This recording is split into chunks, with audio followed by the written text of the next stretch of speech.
요나서 두 번째 시간이 되었습니다. 우리 지난 시간에 하나님의 말씀으로 그 요나에게 임하였고, 그리고 그 요나가 그 말씀을 듣고, 그리고서 그의 머릿속에는 다시스로 도망가야 되겠다. 그래서 그가 욥바로 내려가서 그래서 배에 오르는 장면까지 우리는 함께 살펴보았습니다. 그에 연관된 그 배경까지도 우리가 지난 시간에 같이 살펴보았는데, 오늘은 1장의 이제 마지막 구절까지, 그리고 2장에 있는 그 요나의 기도에 대한 부분까지 우리가 살펴볼 수 있는 만큼 같이 보도록 하겠습니다. 지난 시간에 이제 요나가 하나님의 말씀이 이제 요나에게 임했는데, 우리가 지난 시간에 살펴본 바와 같이 어떤 돌발 행동을 하는 것처럼 볼 수가 있었습니다. 어떤 행동을 그가 했습니까? 그는 하나님의 말씀을 듣고서 그 말씀의 내용인즉슨 바로 니느웨 땅으로 가서 그래서 그 성을 향하여서 외쳐라. 그래서 일어나라, 가라, 외쳐라. 이렇게 세 가지의 그 동사의 명령문으로 그렇게 요나에게 하나님의 말씀이 임했는데, 이 요나는 이 말씀을 일어났어요. 하지만 가는 것이 방향이 달랐어요. 그리고서 그가 전하는 것을 이제 그의 입을 막고 전하지 않으려고 했다는 것입니다. 그래서 우리는 지난 시간에 요나에게 하나님께서 말씀을 주셨음에도 불구하고 그 요나는 그 하나님의 말씀을 거역하고, 그리고 다시스를 향하여 떠나는, 바로 그가 욥바로 내려갔을 때 바로 이제 떠나려고 하는 그 배를 만나게 되었고, 그가 옳았구나 하고서 그 배에 뱃삭을 주고서 오르는 장면을 우리가 이렇게 보았습니다. 자, 말씀이 임하였고, 그리고 말씀을 주셨는데, 근데 나의 뜻과 다른 그 말씀, 내가 이해할 수도 없고 나의 뜻과 충돌하는 그 말씀으로서 하나님의 말씀이 임했을 때 우리는 어떻게 할 것이냐에 대한 그 질문을 제가 지난 시간에 드렸습니다. 이 요나가 이 하나님의 말씀을 그가 거역하면서 떠남으로 인해서 이제 어떠한 일들이 벌어지게 되었느냐, 이것이 바로 이제 오늘 읽은 이 본문에 있어서 이제 시작이 됩니다. 자, 이제 요나가 백삿을 주고 이제 올랐습니다. 여기서 우리가 이제 동사를 주목해야 될 것이 있는데, 이 3절과 5절과 그리고 2장에서 6절에 나오는 어떤 그 공통된 어떤 그 단어들이 연속해서 그렇게 나오게 됩니다. 어떤 단어가 나오냐면은 내려갔다라는 이 단어가 나와요. 많은 설교자들이 이미 요나서를 그 강해를 함에 있어서 이 단어에 주목을 합니다. 그가 여호와의 말씀을 듣고 하나님의 그 말씀을 가지고서 그 말씀을 쫓아서 간 게 아니라 그가 뭔가 욥바로 내려갔다라는 그 표현이 있고요. 그리고 그 욥바에서 우리 한글 개역 성경에는 배에 올랐다 이렇게 표현이 돼 있지만, 이 원어를 보니까 또 거기에도 배에 내려갔다. 우리 뭐 배가 어떻게 생겼냐면은 배가 이렇게 뚜껑이 있고 그 갑판이 있고 그 밑으로 이제 선실 밑으로 이제 내려가는 그 모습을 그 히브리어에서는 내려갔다라고 이렇게 표현을 하고 있습니다. 그래서 이 성경에 나와 있는 그 표현으로 따지자면은 욥바로 내려가고 배를 타기 위해서 내려가고, 그리고 이 태평한 요나가 이 광풍이 그렇게 불어오는 그 가운데서도 배 밑으로까지 이제 내려가는 장면이 이제 오늘 나오는 겁니다. 그러면서 그가 어디까지 내려가느냐? 바로 방금 말씀드렸듯이 요나서 2장에 나와 있는 이 내려갔다, 산의 뿌리까지 내려갔다, 즉 음부에까지 내려갔다, 죽음의 자리까지 내려갔다. 그 요나가 하나님의 말씀을 거역하는 순간부터 내려가고 내려가고 내려가고, 그래서 깊이 잠들고 또 이제 죽음까지 내려가는 이런 장면을 우리가 보게 되는 것입니다. 이 요나가 그래서 욥바로 내려갔어요. 그래서 뱃삭을 주고 배에 이제 내려갔어요. 그래서 이제 배는 출발을 했습니다. 여기까지는 요나의 생각에, 요나의 계획에 있어서는 굉장히 잘 풀리는 스토리입니다. 근데 이 요나가 이제 배를 타고 출발을 했는데 어디까지 갔는지, 며칠 동안 갔는지 이것은 성경에 나오지 않습니다. 근데 갑자기 하나님께서 이 잔잔한 이 바다 가운데 이 성경의 표현으로 의하면 뭔가 이렇게 창을 던지거나 활을 쏘거나 돌을 던질 때의 표현으로서 하나님께서 저에게 큰 바람을 던지셨다, 이렇게 나와 있습니다. 이렇게 표현이 돼 있어요. 그래서 하나님께서 그 바람을 이 요나에게 이렇게 던지셨는데, 그래서 이 배가 바람이 이제 불기 시작하고, 그래서 뭔가 이 베테랑 선원들이 뭔가 이제 불안한 기운을 엄습해 오는 것을 그들이 느낀 겁니다. 그러면서 이제 그들의 신들에게 이제 부르짖고 울부짖는 이 장면이 이제 나오게 됩니다. 자, 여기서 우리는 얼마만큼 심각한 상황이었는지에 대해서 이제 제가 좀 설명을 드려야 합니다. 그냥 성경에는 아주 짧게 표현이 되어 있기 때문에 이 상황과 이 환경이 어떠했는지 우리가 감이 잘 잡히지 않아요. 뭐 이 중에서 원양어선에 타셨던 분들이나 아니면은 바다의 그 무서움을 실제 몸소 경험해 보신 분들은 이 상황이 어떤 것인지에 대해서 대략 감이 오겠지만, 우리 교회가 또 대전중앙교회 아니겠습니까? 네, 국토의 중심에 있지만 바다로부터는 제일 멀리 떨어져 있는 이 중앙교회이기 때문에 이 바다에 대해서 잘 모를 수가 있어요. 자, 이 바다에 원양 항해를 하는 이 배들이 당시에 있었다는 겁니다. 당시에 어떤 배들이었느냐? 제가 지난 시간에 이제 설명을 드렸습니다. 요바로부터 다시스에 가는 그 배는 얼마만큼의 거리를 갔느냐? 최소 2,500km, 그리고 멀리 갔을 때는 4,000km 또는 4,500까지 이렇게 성경에 연구한 학자들이 그렇게 예상을 합니다. 4,000km 하면은 우리가 잘 감이 안 오지만, 영국에서 북아메리카까지 메이플라워호가 청교도들을 싣고서 그렇게 대서양을 건넜습니다. 그 길이가 얼마냐? 영국에서부터 대서양을 건너는 길이가 바로 대략 4,800여 킬로미터가 됩니다. 제일 짧은 해안으로는 4,500여 킬로미터가 되고, 그들이 도착한 해안으로까지는 대략 5,000킬로 미만 되는 그런 넓은 길이었어요. 그래서 이 배가 이렇게 큰 원양을 할 수 있는 배는 과연 얼마나 크기였을까? 한번 상상해 보셨습니까? 요나가 탔던 배는 과연 얼마나 크기였을까? 얼마나 크기였을까요? 자, 요즘 아주 크고 이렇게 쇠로 이렇게 철선들을 우리가 봤을 때는, 야, 배 정말 크다, 퀸 엘리자베스호가 정말 크다, 산만하다, 이런 크루즈, 지중해나 아니면은 캐러비안 바다를 떠다니는 그런 크루즈 선들을 생각하면 굉장히 크고 어마어마하게 큰 그런 배들을 우리가 생각할 수 있는데, 이 당시에 요나가 탔던 그 배는 당시에 목선이었다는 겁니다. 목선은 오늘날에도 제일 큰 목선이 100m를 넘지 못합니다. 왜냐하면 그 가운데는 그 목선이 자체적인 뒤틀림이 있고, 그로 말미암아서 그 중간에 새어 들어오는 어떤 방수의 문제가 있기 때문에 목선의 최대 규모는 100m를 넘지 못합니다. 아주 크지 않아요.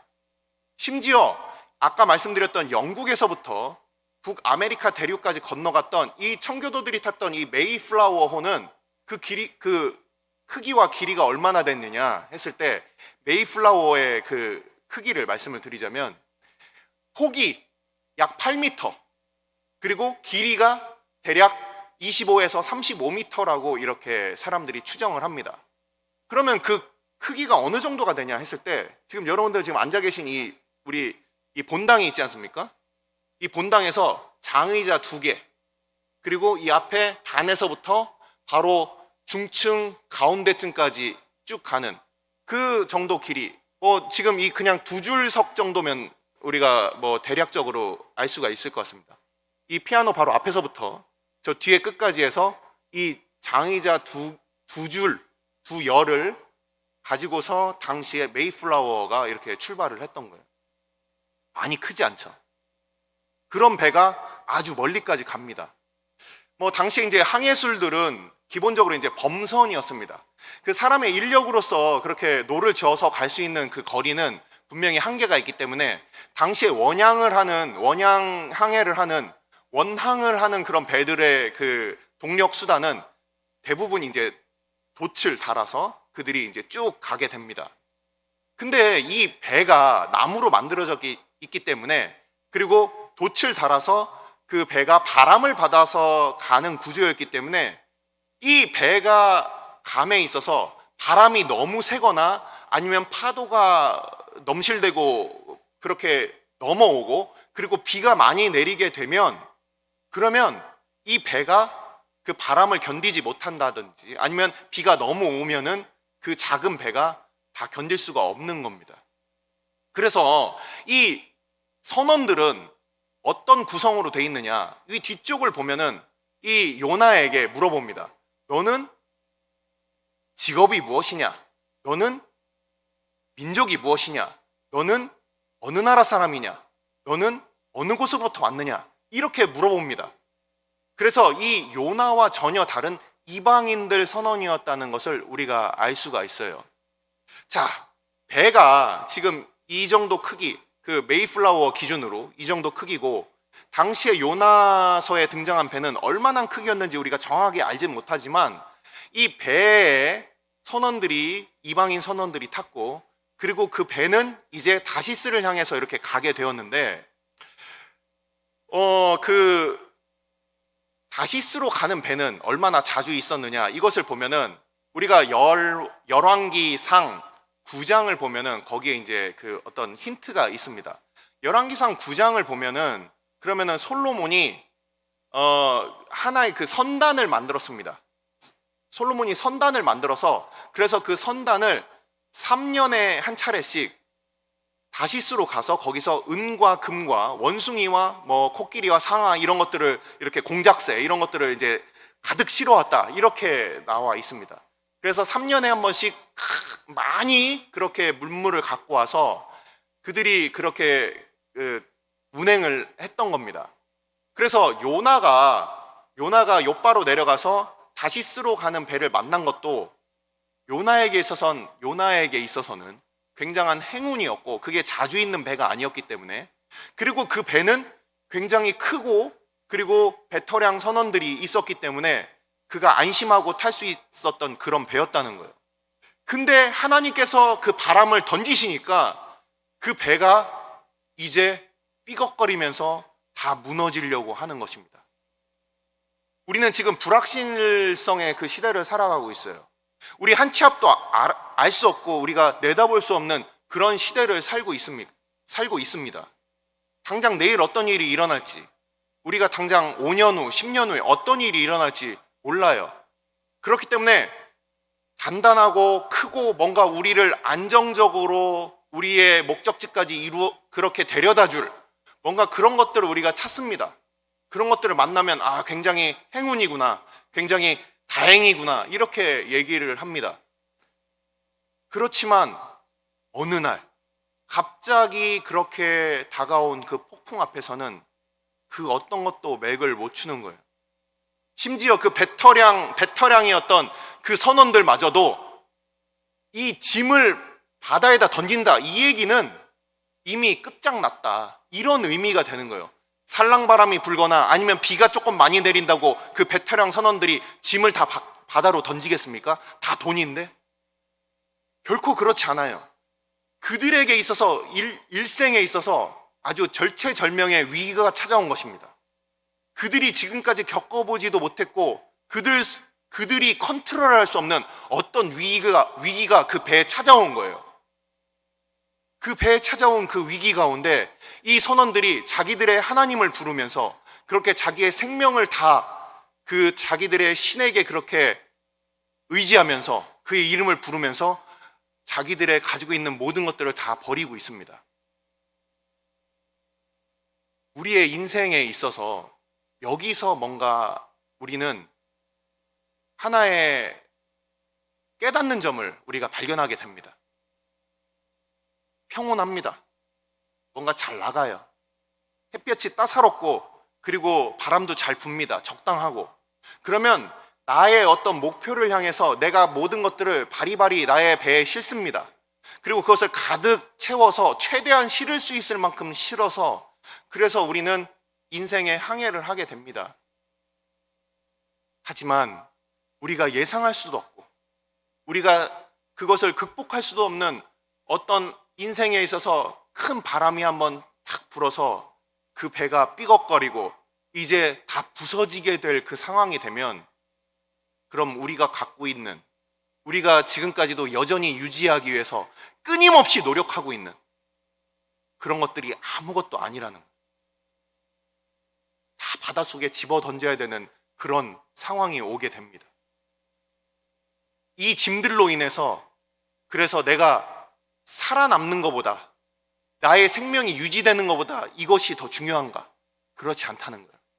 모든 사람들에게 있어서는 인생의 궁극적인 어떤 질문들이 어느 순간 찾아오게 됩니다. 나의 이 생명, 하나님께서 주신 나의 이 생명, 내가 지금 그렇게 시간을 투자하고 노력하고 그래서 이 모든 것들을 나의 배에 싣고 그러고서 열심히 가면은, 열심히 가서 뭔가 큰 벌이를 하고 그것이 나에게 있어서 인생의 목표인 줄 착각하면서 그렇게 살아가는 우리 인생 가운데, 하나님께서 어떤 풍랑 하나만 딱 주시면 그러면 그것이 아무것도 아닌 것이 되는 거예요. 그래서 모든 선원들은 그들의 모든 짐을 이렇게 버리고 있습니다.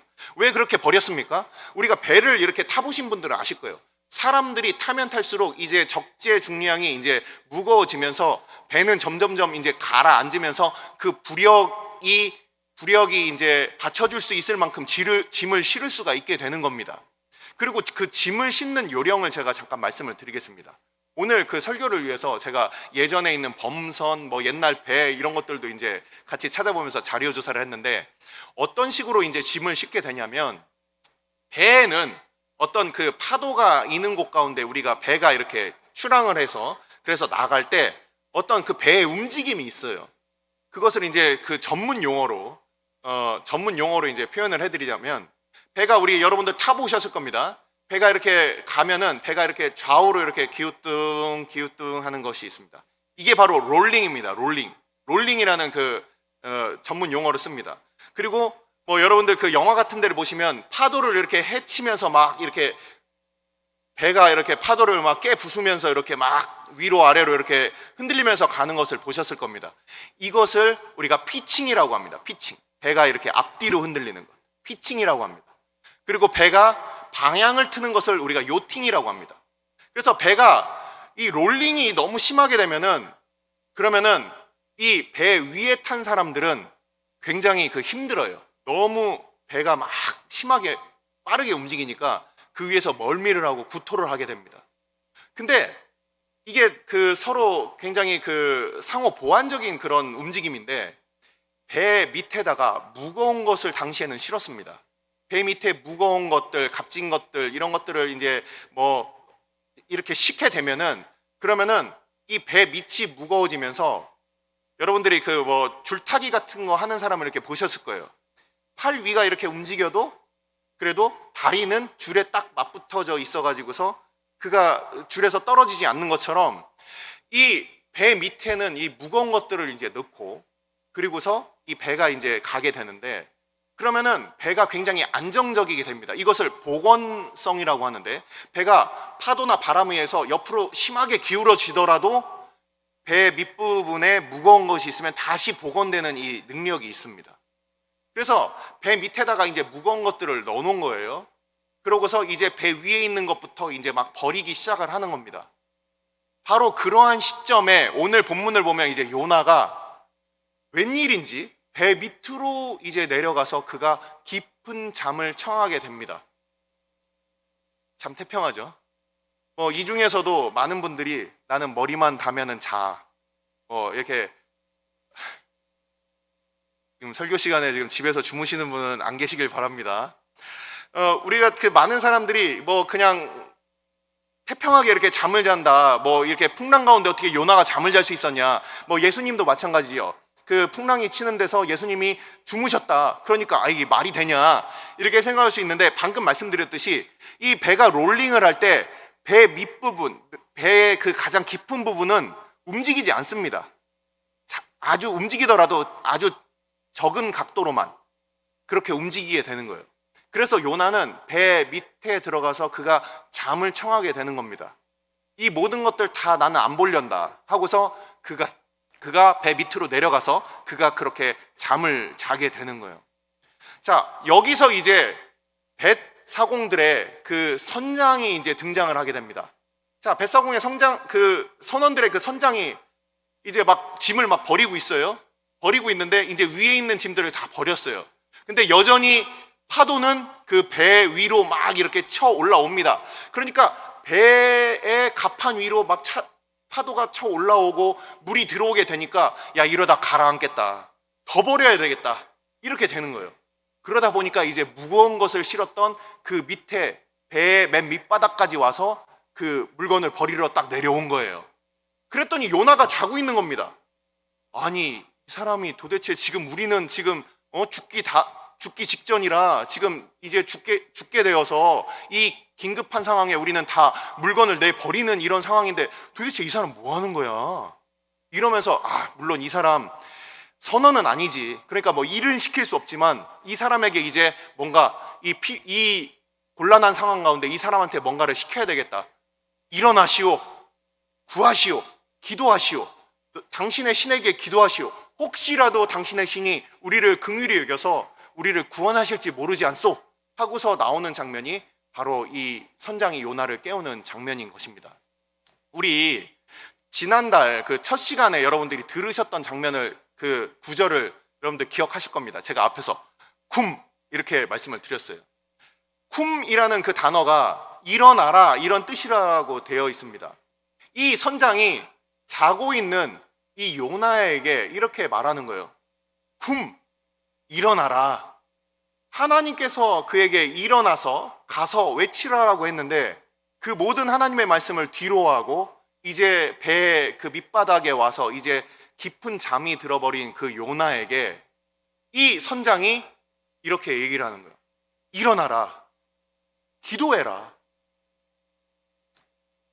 안타깝게도 오늘 본문을 여러분들이 보셔서 아시겠지만 요나는 끝까지 기도를 안 합니다. 끝까지 기도를 안 해요.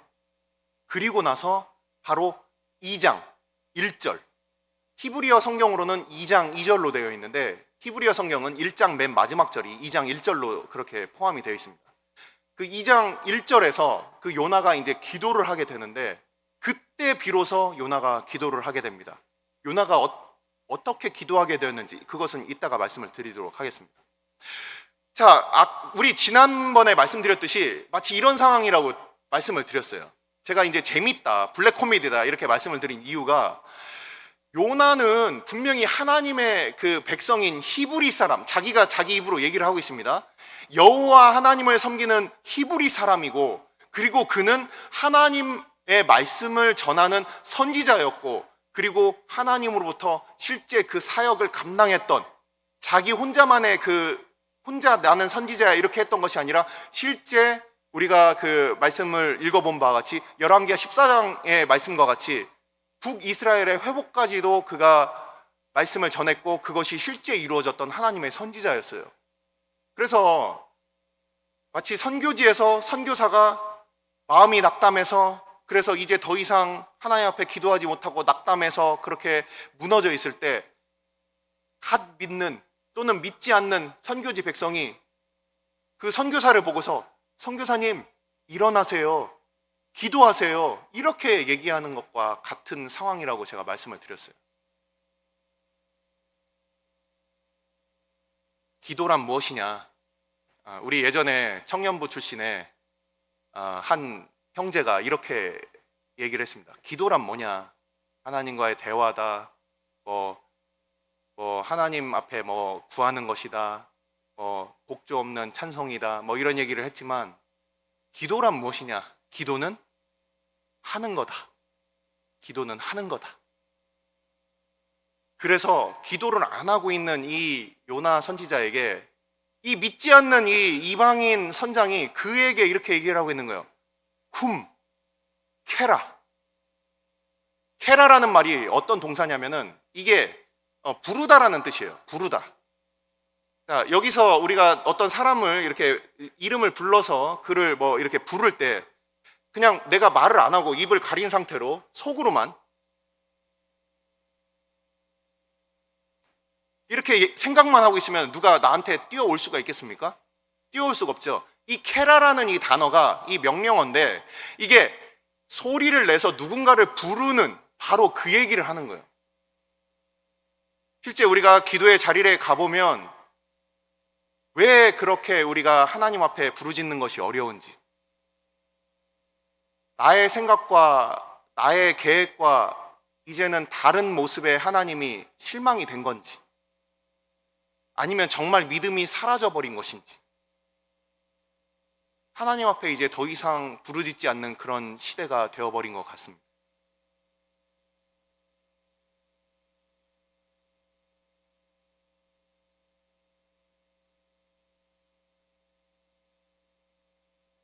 생각은 많아요. 계획도 복잡하고 어떻게 하면 이것을 잘 해결할 수 있을까? 고민으로 잠을 못 이루기도 합니다. 사람들을 찾아가서 열심히 상의도 합니다. 그리고 내 방법을 그 방법이 떨어질 때까지 다 시도도 해봐요. 하지만 하나님의 이름을 부르는 것은 다 잊고 하나님의 이름을 부르지 않고 그저 나의 방법을 수단을 다 사용하다가 그렇게 잠이 들어버리는 그런 시대가 되었습니다. 그런 하나님의 이름으로 불리우는 그 백성, 그리고 그 선지자에게 이 이방인 선원이 이렇게 얘기하는 거예요. 굼, 캐라.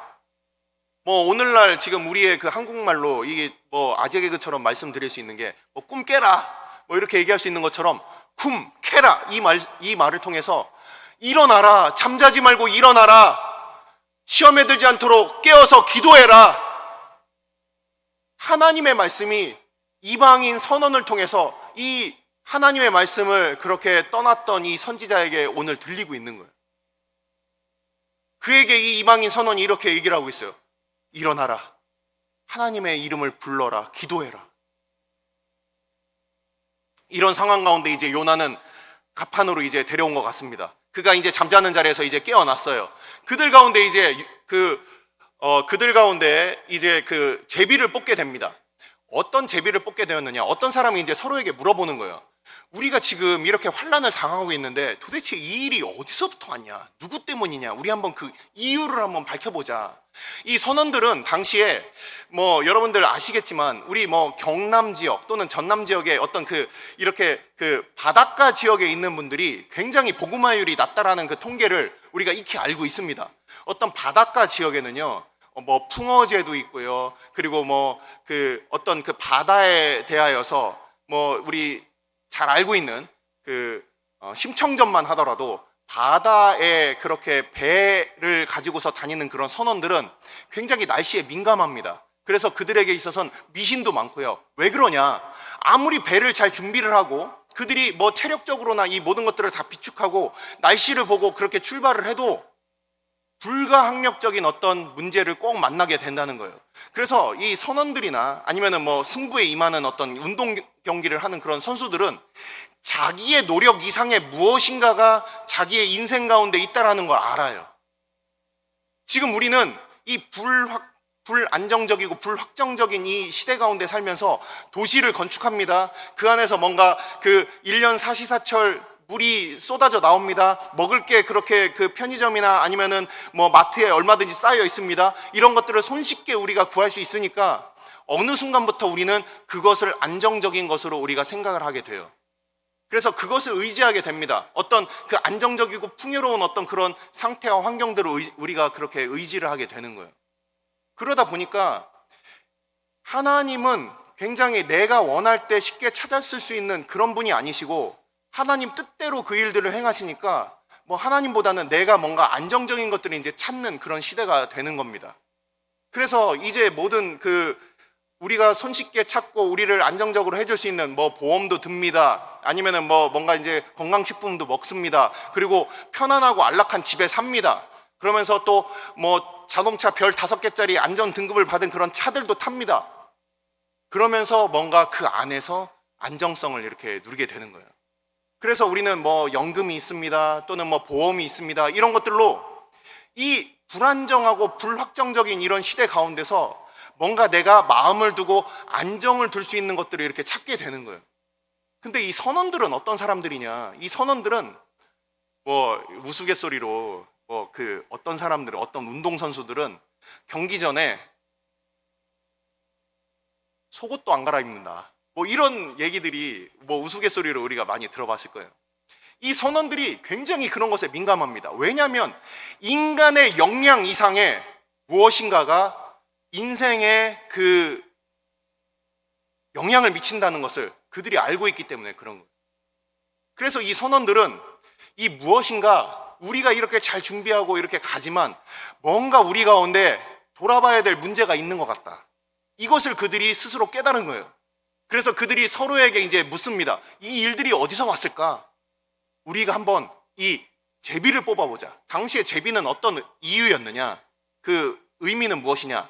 이 제비를 뽑음으로 인해서 이 제비를 통해서 하나님께서 당신의 뜻을 이렇게 알려주신다는 것은 이스라엘뿐만 아니라 당시의 모든 그 당시에 살고 있었던 이 백성들의 공통적인 그 의견이었던 것 같습니다.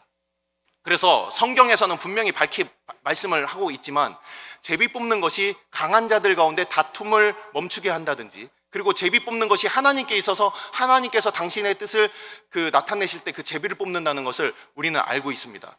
그 이스라엘의 대제사장이 이 흉패를 가슴에 이렇게 달았는데 거기에는 각종 보석들로 그 각 지파의 그 이름을 새겨서, 그래서 3개에서 총 12개의 그 흉패를, 보석을 박은 그 흉패를 대제사장이 착용을 하게 됩니다. 그 흉패 안에 우림과 툼밈이라고 하는 그 돌을 넣어놨어요. 이 제비라는 말의 그 어원 자체가 돌이라는 뜻입니다.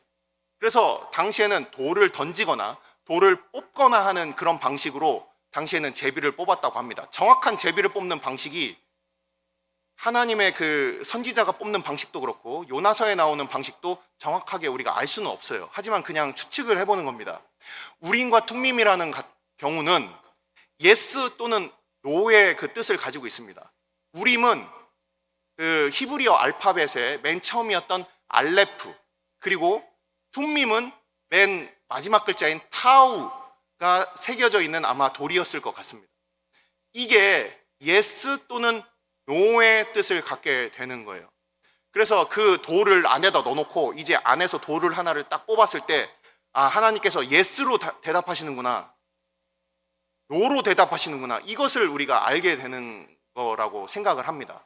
그래서 예수님께서 바로 자기 자신을 가리켜 말씀하시기를 나는 알파요 오메가다, 모든 이 세상의 처음부터 끝까지 하나님께서 주관하시고 다스리신다, 그런 의미로서 우림과 툼밈을 가지고서 그 하나님 앞에 제비를 뽑았다, 이렇게 우리가 성경을 통해서 우리가 보게 되는 것이고, 또 오늘 나와 있는 이 제비는 제비의 종류가 조금 다른 것 같습니다. 이 본문에 나와 있는 이 제비를 보면은 이 선원들이 제비들을 던졌다, 제비를 뭔가 이렇게 던진 것 같아요. 그 가운데서 사람들이 하나씩 갔습니다. 그 가운데 요나가 뽑은 제비 하나에만 그 요나가 문제였던 것이 드러났다라고 이렇게 그 원어에는 그렇게 담겨져 있어요. 단순히 예스 또는 노의 어떤 그런 제비가 아니라 이 제비는 여러 중에서 하나를 뽑는 그런 제비였을 것 같습니다. 그래서 그들 가운데 이제 제비가 뽑혔는데 요나가 딱 뽑혔어요. 이것이 과연 우연이냐? 결코 우연이 아니죠. 그 어떠한 것도 하나님의 계획하심과 다스리심 가운데서 벗어난 것이 없다라고 우리는 알고 있습니다. 그래서 오늘 이 말씀을 보면은 이제 요나가 사람들 앞에 이제 나와서 사람들이 이제 물어보는 겁니다. 도대체 너 누구냐? 어떻게 된 거냐? 자, 이때 이제 요나가 나는 히브리 사람이요, 나는 하늘에 계시고 바다와 땅을 지으신 여호와를 경외하는 사람이다, 이렇게 자기를 소개하고 있어요. 하나님을 경외한다라는 이 단어가 야레라는 단어입니다. 두려워한다. 두려워한다는 것은 그냥 그야말로 진짜 정말 그 무서운 존재 앞에 내가 이 존재 앞에서 나의 그 생사가 결정되는구나, 이것을 아는 그것을 바로 두려워한다라는 그 표현을 씁니다. 근데 이 재밌는 표현이 있습니다. 지금 요나가 정말 하나님을 두려워했다면 하나님의 말씀을 어겨서 도망갔을까요?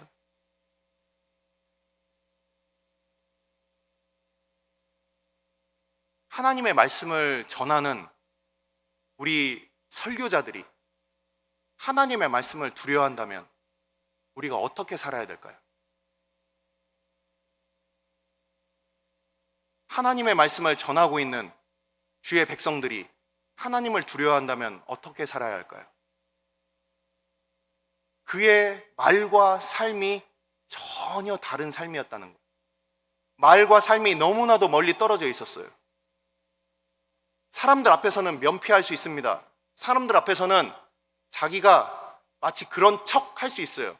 여기서 우리가 바로 지난 시간에 있었던 그 위선자, 바로 그 제목이 여기서 드러나는 겁니다.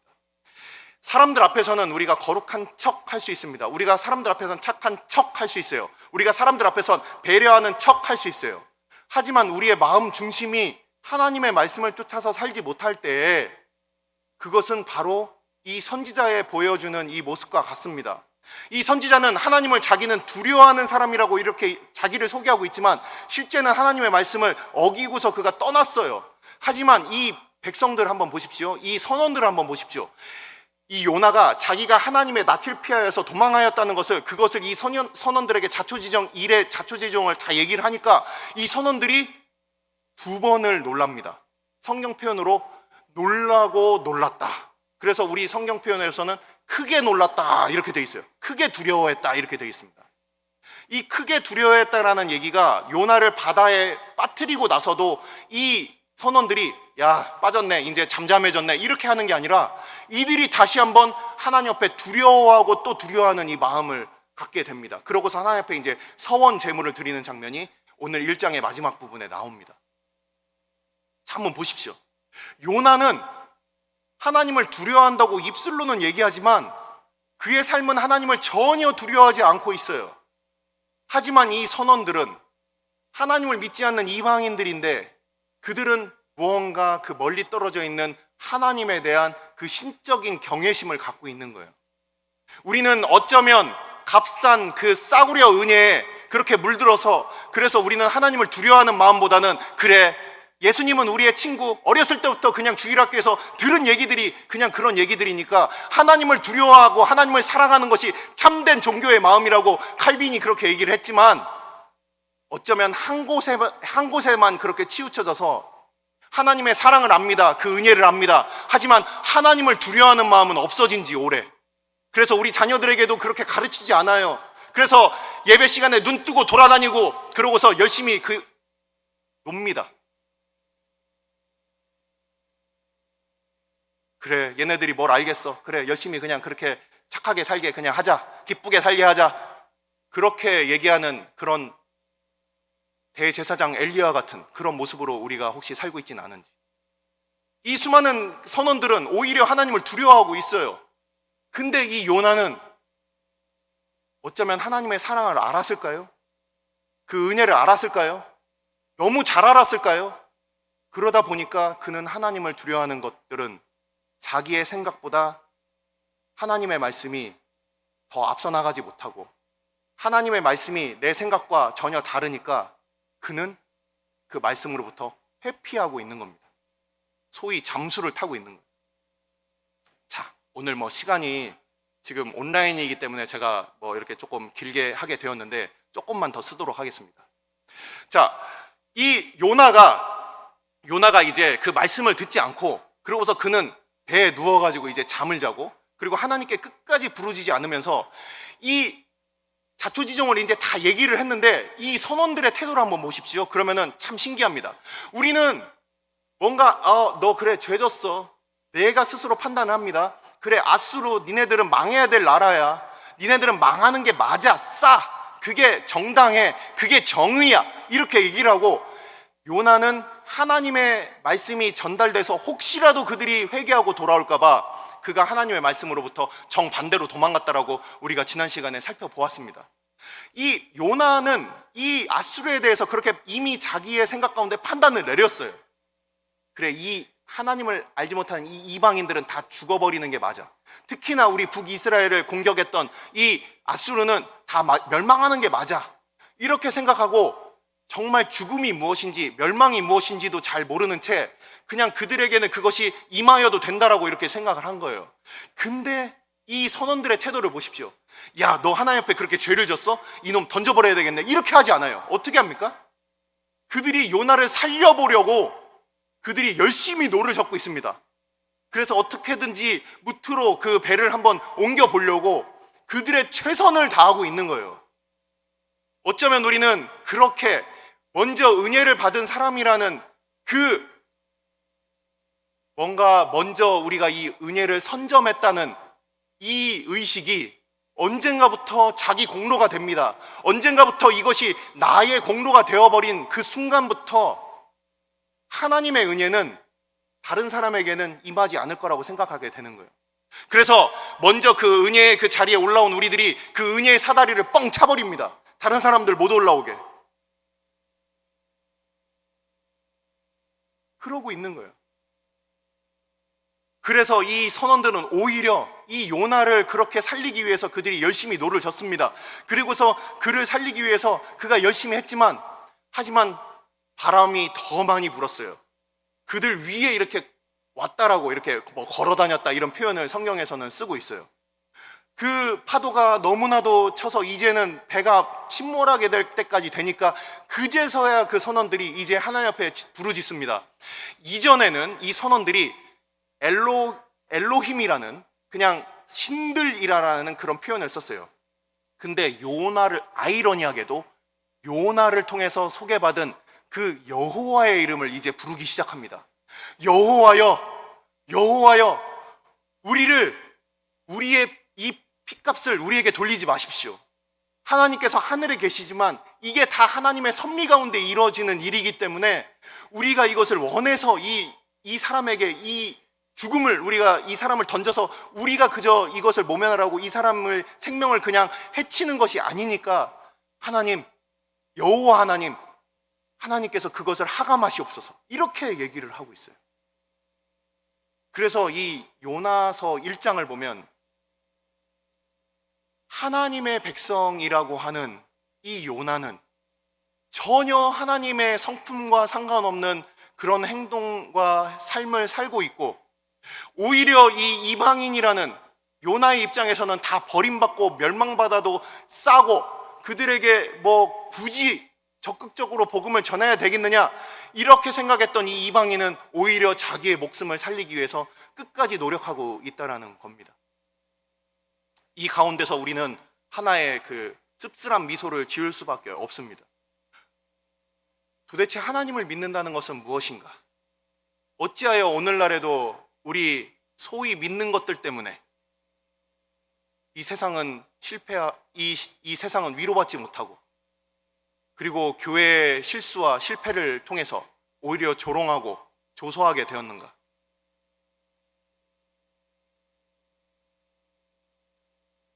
이제 요나는 그들에게 이렇게 얘기를 합니다. 이 말씀을 드리고 이제 마무리를 하겠습니다. 요나는 이 사람들에게 나를 들어서 던져라. 우리가 어떻게 할까? 나를 들어서 던져라. 그러면은 이 바다가 잠잠해질 거니까 나를 들어서 던지시오. 이렇게 제안을 합니다. 이 요나가 끝까지 하나님 앞에, 만일 그는 알았을 겁니다. 하나님 앞에 자기가 회개하고 내가 가서 전하겠습니다 한다면 하나님께서 모든 그 상황들을 종료시키시고 그리고 그를 다시금 이렇게 보내셨을 겁니다. 그래서 요나도 살고 그 배에 탔던 선원들도 살고 이 배도 그렇게 살게 될 것이었어요. 근데 이 요나는 끝까지 그가 하나님 앞에 구하지 않습니다. 그러면서 한다는 말이 나를 바다에 던지시오. 우리 지난번에 말씀드렸듯이 그는 자기의 하나의 생명을 희생함으로 인해서 그 당시에 가장 큰 적국이었던 이 아수르를 멸망시키려고 하는 그 생각을 한 것입니다. 그래서 나의 계획, 나의 생각이 하나님의 계획보다 더 온전하다고 생각을 하는 거예요. 우리가 어느 때에 하나님의 말씀을 우리가 왜 못 듣습니까? 나의 계획이 더 좋다고 생각하는 거예요. 내가 이렇게 나의 삶을 유지시켜주는 이것들, 또는 환난 가운데 내가 이것을 타개하고 넘어야 되는 나의 방법이 뭔가 하나님의 방법과 맞지 않을 때, 그때 더 좋은 방법을 택하게 됩니다. 처음 요나가 하나님 앞에 서원했을 때는 어떠했을까요? 이게 바로 요나의 그 마지막 기도의 그 마지막 부분에 나옵니다. 그가 하나님 앞에 서원한 것을 갚겠다, 이렇게 얘기를 하고 있어요. 오늘 이 선원들도 하나님의 그 살아계심을 보니까 그들이 우리가 하나님 앞에 서원하겠다, 이 서원을 지키겠다, 이렇게 제사를 드리고 있어요. 우리가 처음 하나님의 그 구원을 우리가 맛봤을 때는 어땠습니까? 하나님이 이 모든 구원에 있어서 주님이시구나, 나같이 하나님 앞에 거역하고 하나님 말씀 안 듣고 그리고 하나님으로부터 하나님을 대적하는 이 원수를 나를 구원하셨구나, 이것을 우리가 그 은혜의 시간에는 다 알게 됩니다. 하나님께서 베푸신 그 은혜 가운데 우리의 그 죄를 내가 어찌할 수 없음도 알고, 그 가운데서 나에게는 전적인 무능력이구나, 내가 이러다가 정말 멸망당하는구나, 이것을 알게 됩니다. 그러면서 하나님 앞에 내가 나의 스스로 나를 구원할 수 없음을 알고, 그때 하나님 앞에 두 손 두 발 들고 우리가 하나님 앞에 이렇게 나오게 됩니다. 그것을 우리가 회심이라고 합니다. 근데 어느 순간부터 우리가 그 회심의 그 시간에는 정말 하나님밖에 없고, 정말 내가 알 수 없는 그 십자가의 그 구속의 방법으로 나를 살리셨군요 하고서 그 하나님의 구원의 방법에 우리가 경탄을 맞이하지 않는데, 그 어느 순간부터는 나의 일상의 일, 나의 생업의 일, 이런 것들 가운데서는 나의 방법이 더 좋아 보이게 되는 거예요. 아수르를 구원시키는 것은 이스라엘을 구원하는 것과 전혀 상관이 없다라고 이 요나가 판단하게 되는 것입니다. 그래서 내 한 몸이 죽게 되는 것이, 그것이 이스라엘을 살리는 길이다, 이렇게 생각을 하는 거예요. 하지만 우리는 이미 우리 역사서를 통해서 알고 있습니다. 아수르가 그렇게 쳐들어왔을 때, 히스기야가 기도했을 때 아수르 땅에서 그 반란이 일어나서 그 아수르 왕이 그냥 돌아가게 됩니다. 하나님의 방법은 우리의 생각 이상으로 우리에게 베푸시는 그 구원의 방법이 있는 거예요.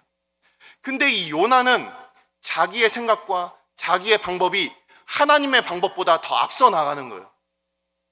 그러니까 끝까지 자기가 난 죽어도 돼, 거룩한 희생이야, 이렇게 생각하면서 그가 착각을 하게 되는 위치에까지 이르게 된 것입니다. 그러고서 그는 결국 바다에 풍덩 빠지게 됩니다. 그러면서 그가 맛본 것은 무엇인가?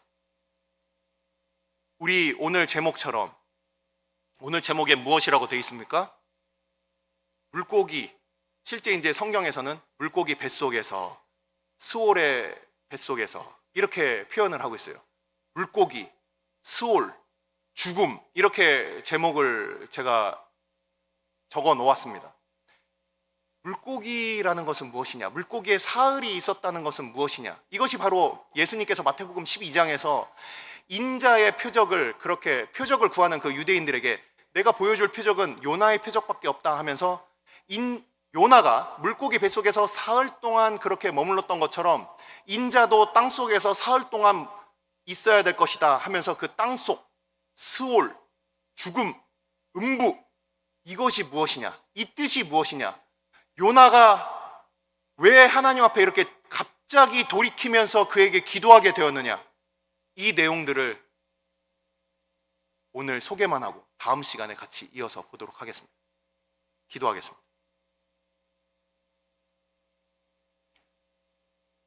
우리가 이 시간 함께 기도할 것은, 요나는 하나님을 잘 알았지만 다 알진 못했습니다.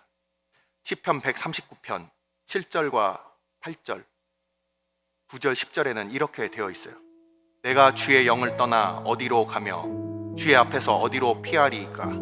내가 하늘에 올라갈지라도 거기 계시며 스올에 내 자리를 펼지라도 거기 계시니이다. 내가 새벽 날개를 치며 바다 끝에 가서 거주할지라도 거기서도 주의 손이 나를 인도하시며 주의 오른손이 나를 붙드시리이다. 요나가 크게 착각한 것은 첫 번째, 하나님의 낯을 피할 수 있을 거라고 착각했어요.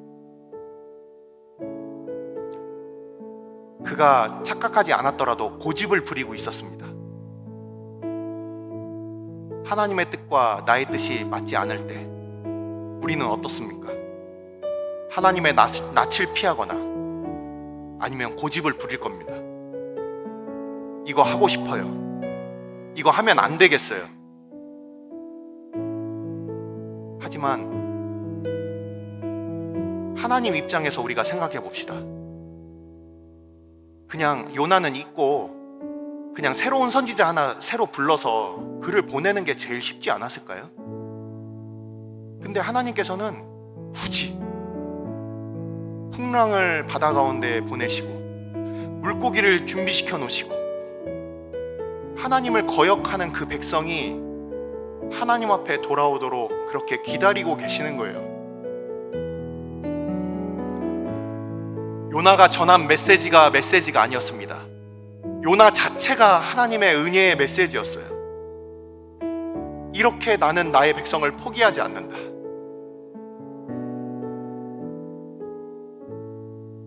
요나가 바로 그 은혜의 증거였던 것이었습니다.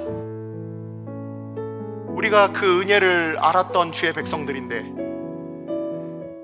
우리가 바로 우리 자신이 은혜의 증거인데, 우리는 하나님의 그 은혜를 속히 잊고 어쩌면 다른 사람들을 판단하고 이 계획, 나의 계획이 이루어지는 것이 어쩌면 하나님의 계획과 하나님의 구원과 하나님의 사랑 베푸심보다 더 앞서 나가고 있지는 않습니까? 이 시간 우리가 함께 기도할 때 아버지, 나의 생각이 하나님의 생각보다 앞서 나감으로 인하여 내가 주의 낯을 피하거나 고집 부리고 있는 부분이 있습니까? 주께서 나에게 베푸셨던 그 은혜, 나를 구원하셨던 그 은혜는 다 사라지고 다른 것들이 더 커져버린 이 시간, 하나님, 이 시간 나의 삶 가운데 다시금 나를 돌이키게 하여 주옵소서. 이 시간 함께 기도하도록 하겠습니다. 아버지, 주의 백성들 함께 주의 말씀을 들었습니다. 아버지, 요나의 그 행적, 요나의 그 행동을 보면서 아버지, 우리는 누구의 모습을 봅니까? 아버지,